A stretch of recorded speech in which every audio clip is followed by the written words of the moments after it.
Se on. Tiedättekö kuka? Snekari. Päätin kuvata tämmösen ilmoitusvideon. Elikkä meitsi on vanha Alfakirjo Suomi. En jaksa enää pitää sitä kanavaa yllä, koska niin huonot oli videot silleen. Harvat niitä katso, niin ajattelin, että kukaan ei tiedä vielä tätä kanavaa. Ja mä ajattelin, että jos mahdollisimman vähän porukkaa niin kun saa tietääkään tämä, kun sitten mulle tulee hyviä videoita ja semmoittia. Elikkä tää on se kanava, jolle voi kaikenlaista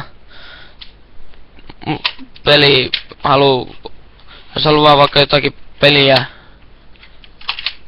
haluaa jotakin blogia tai tämmöstä nähdä minun kanavalla, niin sitähän voi laittaa tämän videon kommentteihin ja muutenkin mun kanavalle, että ja yksityisillä tai miten liian se nyt onkaan, että miten on halukkuutta, mitä te haluatte, ja sille jos te kukaan ette halua, että minulta mitään erityistä, niin sitten mä voin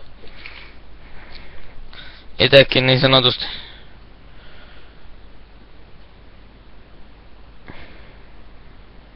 oho, nyt meni servaus.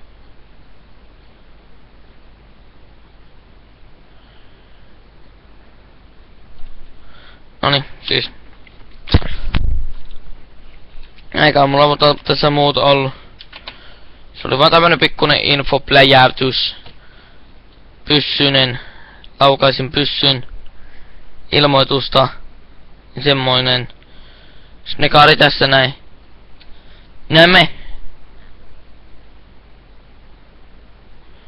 Ensi jaksossa.